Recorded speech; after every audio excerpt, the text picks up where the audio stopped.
the Perek begins of Zelu Mazeh, Rosh V'Tevli L'Mesadik V'Rali. What does Zelu Mazeh mean? This in corresponding to this. Now this is. Did you put your thing on? Yeah. So we noticed in Perek Yud was a whole chapter which was devoted, completely devoted to the two levels of the Tzaddik V'Tovlo and the Tzaddik V'Rali. So Zelu Mazeh, this corresponding to this, because this whole chapter in 11 is dealing with the Rasha, conversely, the Rasha V'Tovlo and the Rasha V'Ralo. The Rasha, which has, again, as we will explain what the Tovlo is, basically we had it in the first chapter already, but Alter Rebbe is going to elaborate over here, just like he elaborates in the 11th chapter the difference between the Tzaddik and the Ralei, the Tzaddik V'Tovlo and the Tzaddik V'Ralei. So too we'll have over here the Rasha V'Tovlo, L'Umas Tzaddik V'Ralei, corresponding, which means in contrast to the Tzaddik V'Ralei. So how do we explain the Tzaddik V'Tovlo, V'Ralei? That he has a bit of Ra, but it's lay, it's completely surrendered to the overwhelming tzaddikness, the overwhelming good and righteousness this person has. When you deal with Tzaddik Rasha V'Tovlo, he's primarily, overwhelmingly a Rasha, but he has a little Toiv, a little good, but it's so minimal that it's lay, it's also surrendered to the overall Rasha, which he is. And that's how Rebbe elaborates and explains Toiv Shebenafshali Ki is the good which exists within his godly soul, Shebenmeiche, which is in his mind, in his intellect. As we remember, we said that is the primary station of the godly soul, as we elaborated on this in the beginning of chapter 9, where Alter Rebbe tells us where is the animal situation and where is the situation, the animal soul situated, and where is the godly soul situated. So he says the godly soul primarily is memeiche in his brain, in his intellect, of the chol hayimani shebelibei, and in, as remember it said, Alter Rebbe explains that it also has a station, as a branch, as a satellite station as well in the right side of the heart, as opposed to the nefesh bahamis, the animal soul, is stationed in the left side of the man's heart. So this type, in his intellect and in the right side of his heart, kafuf batul, is completely stands in submission, in subordination, in subjugation, legabe hara, in surrender, legabe hara mehaklipa shebachal asmali, in the face of the evil of the klipa, which is a negative force, shebachal asmali, which is in the left dimension, in the left side, rather than the left side of the heart, where that is where the animal soul is situated. So the overall, what is common by this individual, what is in force, what is in gear, what is in mode, the entire, overwhelmingly, is the animal soul which exists in this, is situated in the left side of the heart. That is predominantly dominating the whole system. That's why he's called the Rasha. But he has a little bit Toiv. He didn't shun completely the good which exists within him. Which the good is, again, it says the good is Shebenafshali Kis. Where is the good of the godly soul? In his brain, and in his intellect, and in the right side of the heart. There they exist, but it's so minimal that they stand in submission with Gabei, in front of the overwhelming Ra, the overwhelming evil, who comes from the Klipa Shebachol Asmali of the left side. That's why he's called the Rasha. V'teiv Loi. So the Alter Rebbe continues and says, just like we said by the Nefesh Elikis, by the godly soul, that this phenomenon is divided into tens of thousands of levels, as we explained the other day, that when you're dealing with a speck or a bit, we gave an example of coffee. You could have one little speck of coffee in this bottle, in this jug of water, 2 specks in the other jug of water. Could be in tens of thousands of differences, even though in the overall they belong to the same overall category, that it's overwhelmingly water and just a bit of coffee in each one, but it could be divided literally tens of thousands of different types of combinations of the water and the coffee. Overwhelmingly water and a bit of coffee. Again, 1 speck, 2 specks, 3, and so forth. You have tens of thousands. Similarly, when you're dealing with the Rasha V'Tevli, how many levels of Rasha Teva there are? Because you're dealing with a situation that is overwhelmingly a Rasha, overwhelmingly Ra, just a bit of Tev, Me'urav B'Seicha, and a bit of Tev rather, which is Kafaf Batal, which is completely stands in submission to the overwhelming Ra, overwhelming Rashaness which exists by this individual. Hence, consequently, when we understand that it's also divided into tens of thousands of levels. How much? Quantitatively and qualitatively. How much is this stand, this taiv, this good? How much does it stand in submission to the rachas v'shalom, to the evil? There's somebody who has this, again, this kfifa v'abitul etzlei ma'at mize'er, which means that it is just a bit. The taiv is a bit nullified. In other words, the taiv is still evident. This is what the Rebbe says. The taiv is still evident. It's not completely, doesn't stand in complete submission to the ra, to the evil. What does it mean? You can still see the taiv is a little more obvious. It's evident. It's manifest in the lifestyle this person lives. Now, the Rebbe gives a few examples. He gives three things over here. Interestingly, the Rebbe says this in three different examples. First thing is, he says that the first thing that Rebbe says, it's it's not something which is tmidiut, which means it's not something which comes frequently, and it doesn't come close in proximity of time. Rechaikim means it's spread out.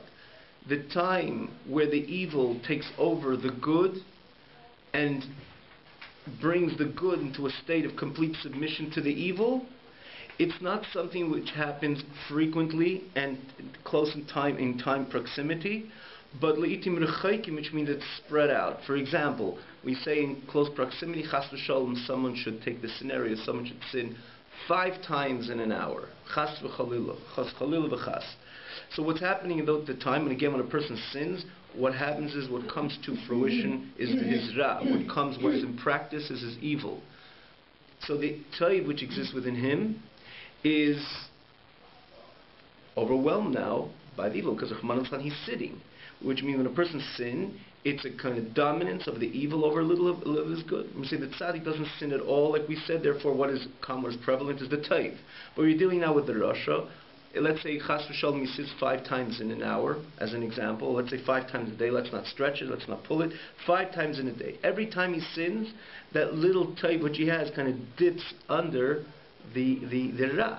Because there's no such a thing a person could say, I'm sinning and I'm still my nefesh elikis, my godly soul is still in practice. No.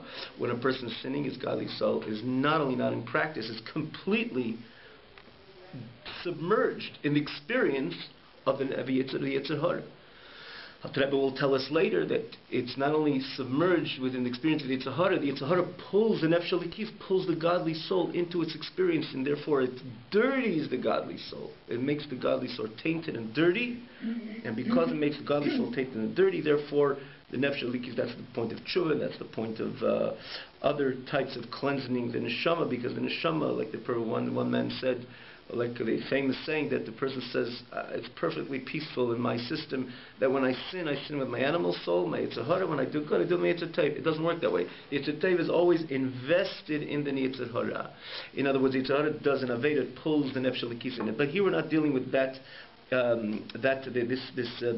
dimension of the experience of sin. One thing is clear: when a person sins, what is manifest and what is overtly the overt experience is the experience of the nefesh bahamis. The overt experience is the Yetzer Hara.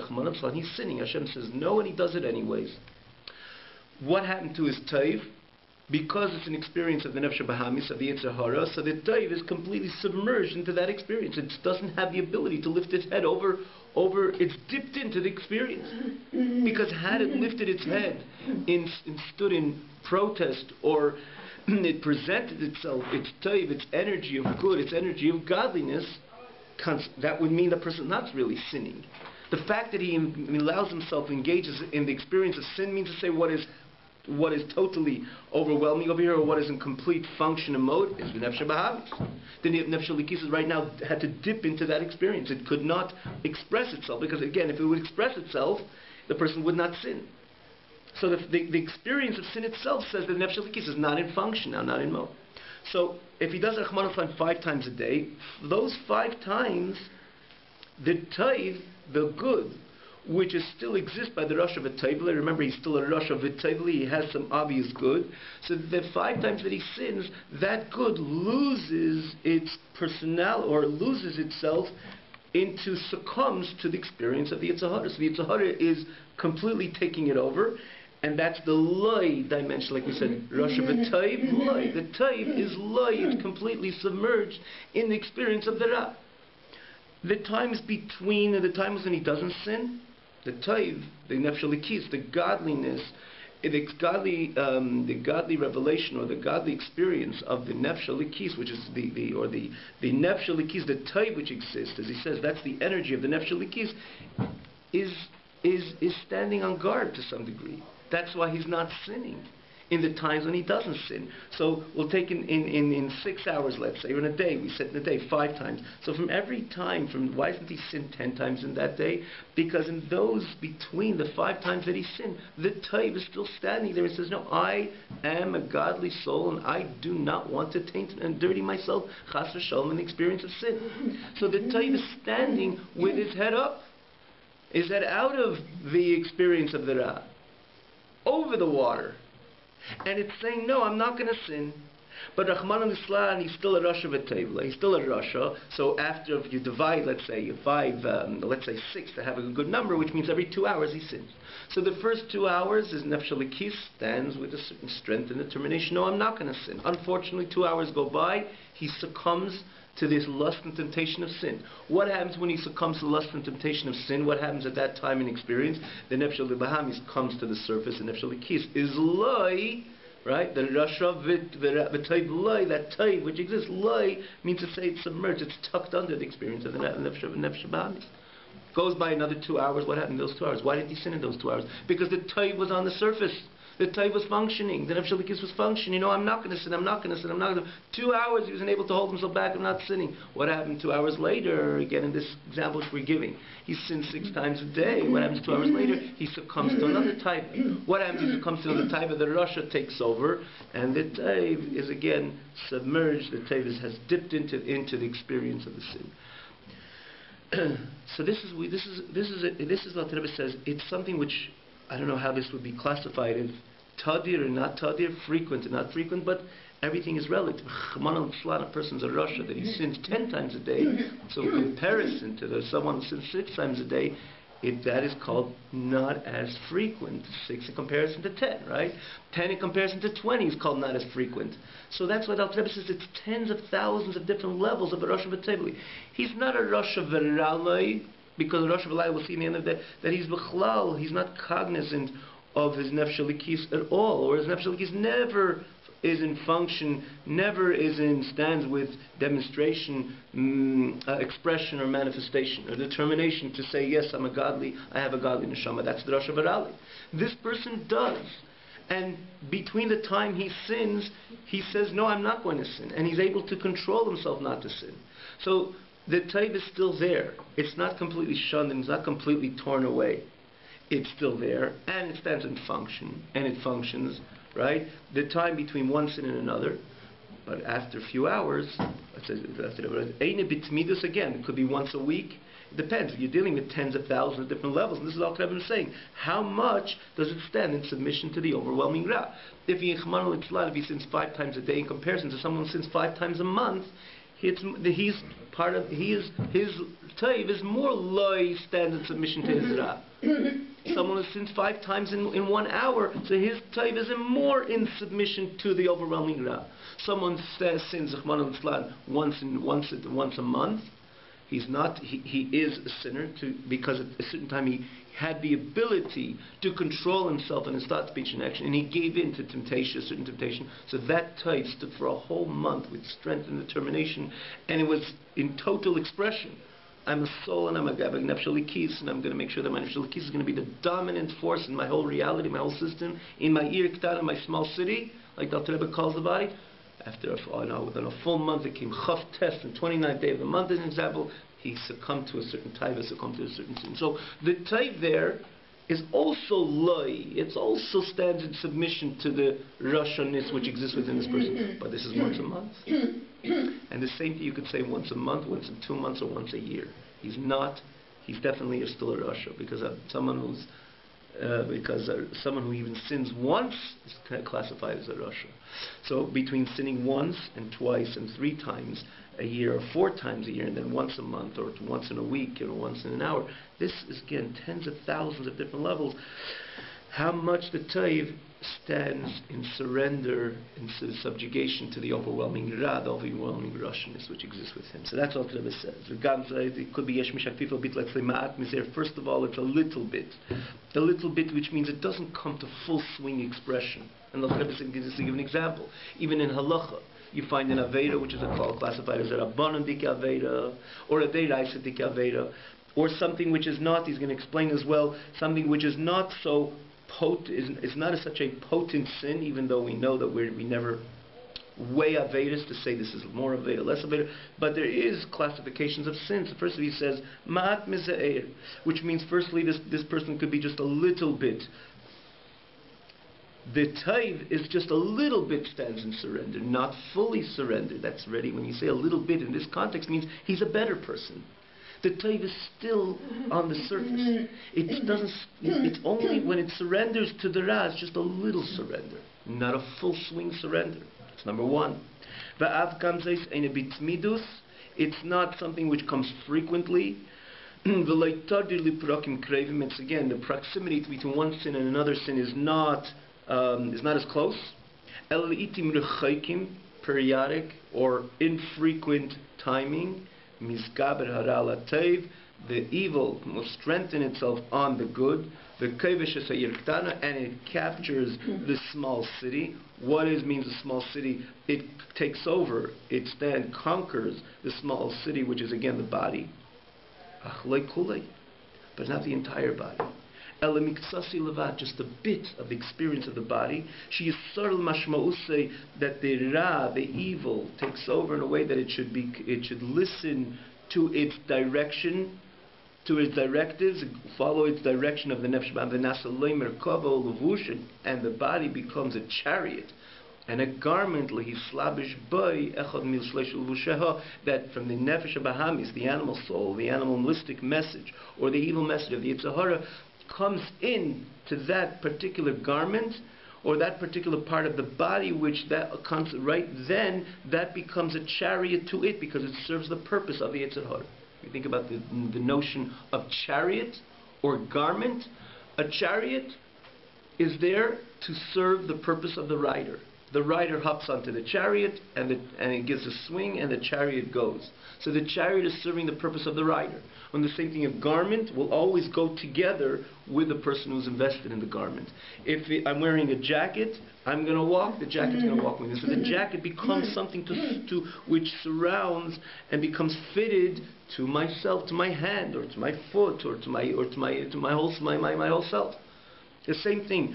When the negative message of the animal soul comes in and decides to sin with one part of the person, maybe thought or speech and action, what happens then? The thought becomes a chariot. I'm just explaining the term of Dr. Rebbe says, V'nasali merkava. The thought becomes a chariot to this nefesh bahamis, to the message, the signal of the animal soul, of the Yetzer Hara. One of its garments, not all, which means here Dr. Rebbe is telling us of a case. He goes on a certain extreme. It doesn't mean it's the farthest extreme, because it could be, when you're dealing with tens of thousands of different levels, how much the tape stands in submission to the right, you could probably find something a little more to the right. But Dr. Rebbe gives us a scenario over here that somebody who's not an outright rasha, a constant sinner, he's classified as a rasha, even he sins infrequently, because someone who is a Beinoni, we're going to find out, never sins at all. It's not a tzaddik yet. We'll find out why he's not a tzaddik. Beinoni never sins at all. So he's a rasha. He does sin. But Dr. Rebbe shows us more of a lukewarm case, that he's not a fearful rasha to sin frequently. Because again, you have over here sinning frequently.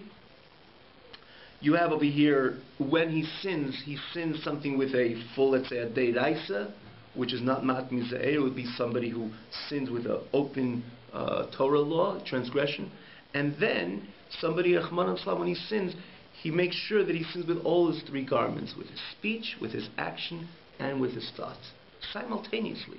He gets involved in Aveda that is impure his thought, which means the thought became a Merkava chariot to the impure signal of the Nefesh Bahamis. And in the same Aveda, he had speech, negative speech, and the same Aveda, he had negative action.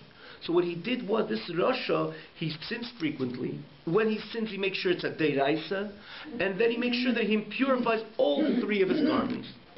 That's to the left. It's also Rasha. A little bit of Taiv he has, because from the one time that he did time to the sins to the other, the Taiv comes out. Right? It dips its head, or sticks its head out of the experience of the sin, and says, I'm not going to sin until the next time he sins, right? But he sins frequently. Here, Dr. Rebbe Kaiser gives a lukewarm scenario of a Rasha. That when he sins, he'd make sure it's not a Deiraisa. And when he would sin, he's still in control that it should not happen frequently. What it means to not happen frequently, between one time he's sinning and another time he says, the Taiv is obvious. That's number 2. Number 3 says when he sins, he makes sure only one of his 3 garments should be impure, not all 3. Or it's speech, or it's action, or it's thought, not all 3. So this is a Rasha he is, but it's kind of to the right, because it's not something which is overly involved and a fervor sinner. So but in the same token, the Taiv, the fact that he even sins ma'at mizeir, even on a drabonim, because it's against the Ratzon of Hashem, the Taiv, at the time of his sin, is still dipped under the experience of the Rasha. The Ra, the evil exists in him. Because after all, even if the Rabbanon is something which, again, if it's Nehebach Ratzon Hashem, it's contrary to what Hashem wants, it's prohibited to no. Or even something which comes once a month, Hashem says, don't even sin once a month. Right? And it comes once a month. So it's again, a Rasha he is. So 29 days the Taiv stands above and proud and is in complete mode and function. But the 29th day of the month, as an example, it dips into the Ra experience. Hashem says no as well. And even if he's ready to spare the other 2 of his garments, they should remain pure and only sin with one of the garments, it's still called the Rasha, because Hashem says don't sin with any of your garments. But it's still, again, I'm just saying this, on the other hand, Alter Rebbe gives a scenario over here, and he's going to be articulate, that it's still a rush of a table, that more to the right, that it's not a strong practicing Rasha type of yid. How does Alter Rebbe explain? Where Alter Rebbe articulates these 3 ideas, which the Alter Rebbe says over here, which are clearly distinct and compartmentalized. Ma'at mizeir, which means it's not a deiraisa, not frequent, and again, he makes sure not to impurify all 3 of his garments simultaneously. The Hainu. Or an action. Here is again a scenario which plays out these 3. He does, first of all, action. He does an Aveda that his mind and his speech are not involved. So what did he purify? Only one of his garments. And when he does the action, he makes sure it's not a Deiraisa, Avedas Kalis, things which are classified according to Torah. Again, we're told, do not weigh the Kalis, Kiva v'chamuris, do not weigh the Chamor, those which are lenient sins and stringent sins, but in the fact that we say don't weigh them means according to Torah that the phenomenon exists, right? Something's a davar kal or a davar chamor. Something is a karis, you see it by the consequence, by the punishment. Something is a capital punishment, it's a heavier sin. Something which is malchus is a lighter sin. Something which is not even malchus, the rabbanon, that would be avedas kalis. So there does exist avedas kalis. So again, we see over here ma'aseh levad, he makes sure it doesn't impure all 3. But it's only action, and then he does Avedas Kalis, which is again light Avedas. He would not get involved in any Chamur and anything which is again stringent, severe according to Torah. Now the Alter Rebbe doesn't say over here frequent or infrequent, because we already told he doesn't do it frequently. We don't have to give an example, right? He doesn't do it frequently. Oi gives an example of a deeper uvat. He makes sure that his mind stays pure, his action stays pure, but speech, he will purify speech.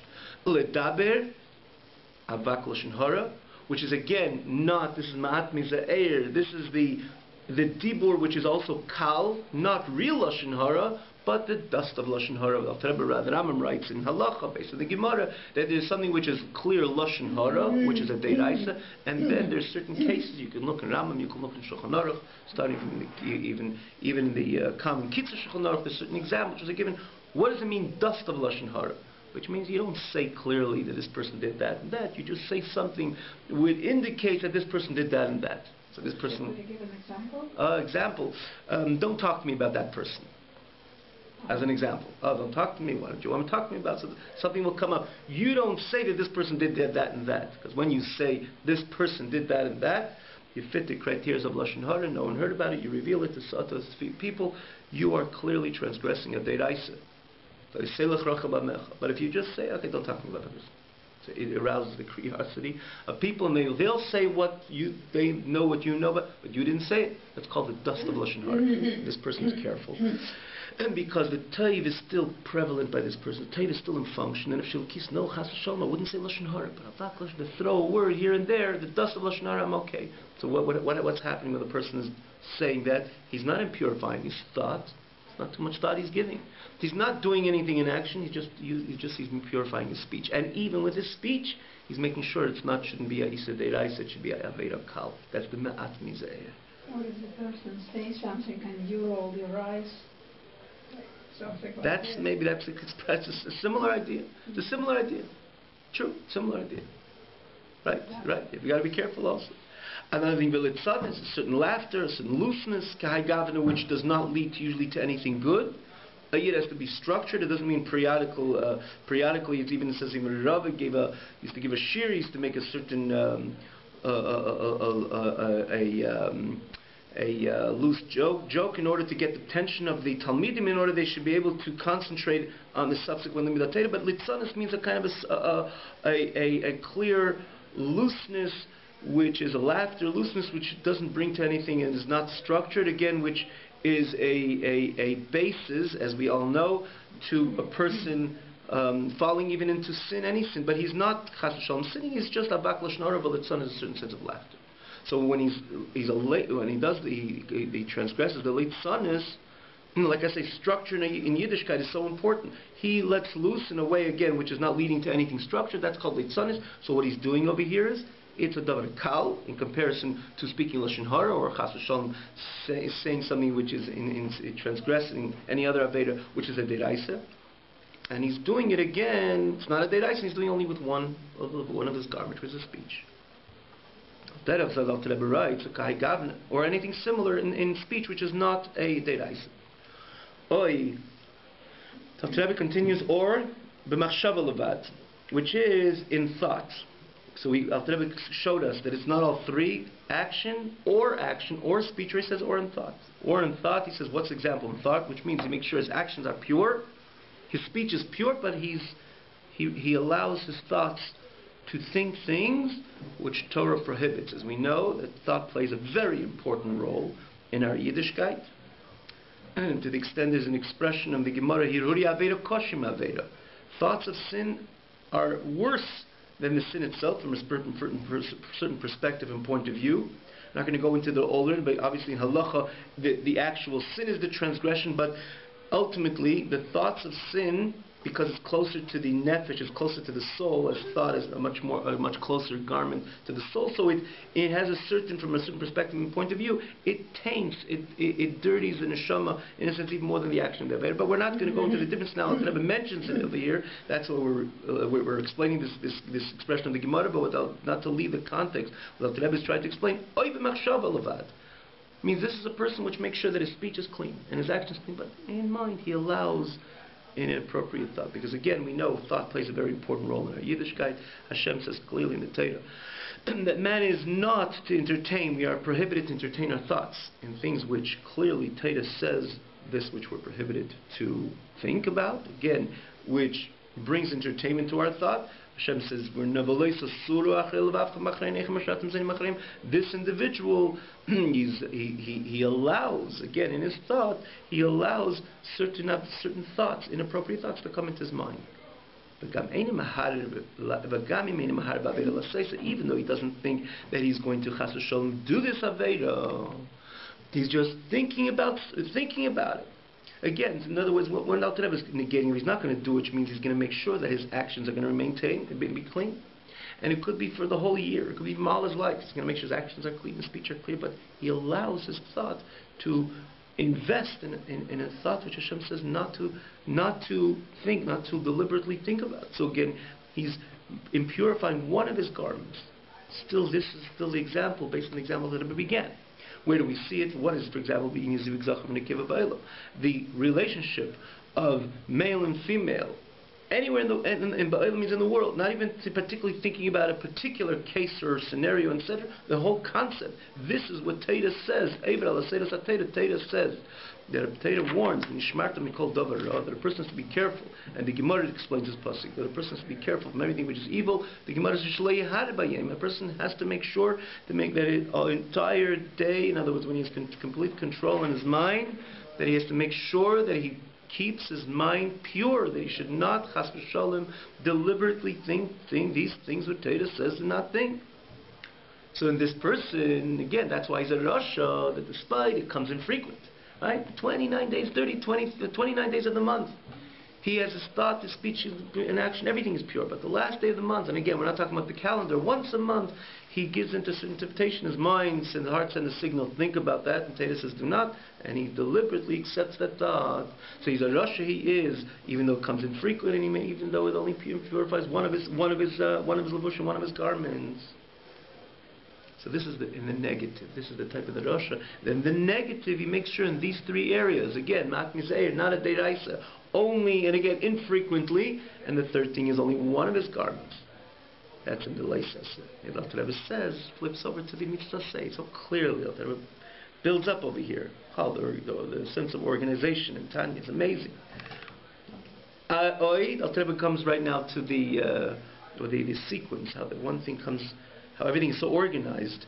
It's just amazing how the Alter Rebbe wrote the Tanya with such precision. Here, clearly, the Alter Rebbe stops over here with the leisasa, or the Alter Rebbe jumps to mitzvah say, because we know in Avodas Hashem, we're not only supposed to stay away from, not only to be careful not to stay away from things which are prohibited, we have to make sure to do everything that Hashem says. I'm not going to sin in any leisasa. It's going to come Pesach, I'm not going to eat matzah. That's a transgression. You didn't actively do the mitzvah. Or similarly, when you're dealing with putting on tefillin, or lighting candles, or shaking the lulav and esrog.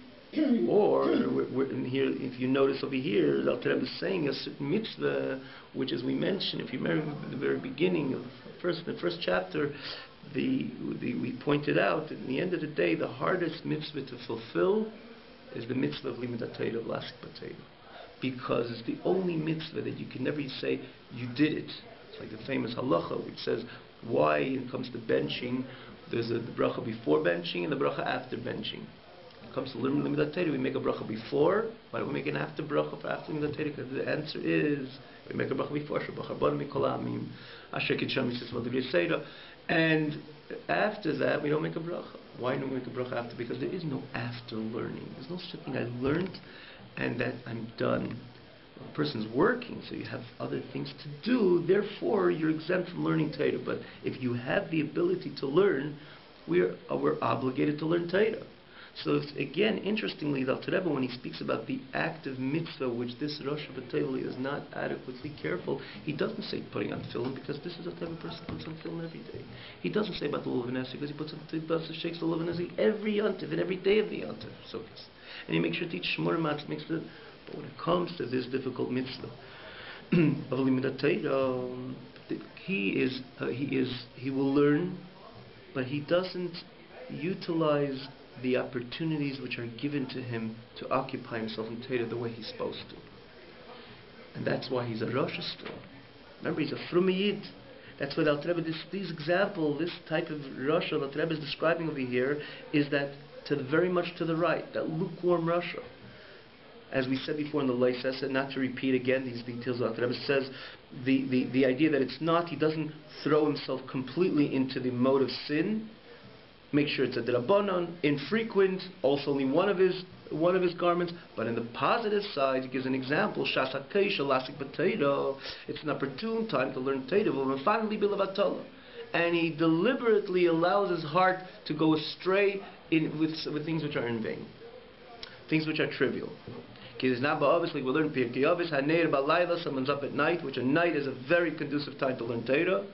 And he's up at night, and finally, Bilavatala, his heart, which again could utilize the time, the special time which is given to the person to learn Torah, and finally, Bilavatala, Let his heart go straight. So again, you're dealing with a very frumy yid, but such a mitzvah limud hatayr, instead of doing it completely, he lacks in his devotion to this mitzvah, which is again a mitzvah which is incumbent upon every yid to utilize every moment to learn Torah. So it's an opportune time. It has to be an opportune time, obviously, not someone's brushing their teeth. Obviously, it's not the time. It's not a time that he could learn. Maybe if he wants to think Torah is one thing. If it's in a place he could think Torah. You're talking about when the setup is just right, and everybody knows in their life, this is a good time that I could take a sefer and learn. And I can make a decision, no, I'm not going to learn. It's a clear, overt transgression. So again, here, by this is the example that the Rebbe gives. And again, interestingly, that he chose this example, doesn't choose an example that he didn't put on tefillin. Because remember, we're talking about a Rosh Hashanah, which is completely to the right, as an example. So the Rebbe says he does everything right, but it's a time, an opportune time to learn Torah, and he doesn't learn Torah, and finally he lets his heart go to things which are to go straight and things which are trivial, to catch the attention or to occupy himself, things which are trivial. We'll finish up over here, but just let's finish the lunch. In any of the above mentioned cases, it's called Nikir Rosh Beisahi. At that time when he's sinning, he's called a Rosh Hashanah. Why? Because the evil which exists within the nefesh strengthens itself and mislavish beguf. Means to say it is which is in function. This is in the mode. This is in function. When the person sins, the evil within his nefesh is functioning. Mislavish beguf, and invests in his body. Machtir mitamei, and it makes him sin and impurifies him. But because he's still a Rosh Hashanah, the Teiv is still in power. The Teiv is still in function. To the extent, especially we're talking about this type of Rasha, that from time to time, the fact that it's only once infrequent, you say infrequent, means the last time to this time he sinned, he is on duty and on guard not to sin. Because his Taiv is strengthening itself. After Rahman al he falls into that sin, Goiver by a Taiv. Taiv gathers strength, galvanizes all the strength. It strengthens Benafshir, Halikis, which is godly soul. And not only it's not going to sin, but it feels also mischaret. He asks, it regrets the fact that it gave in to the temptation of the Nefesh Bahamas, and he asks forgiveness from Hashem. He asks atonement from Hashem, and Hashem Yislach Le, Hashem will definitely forgive him. And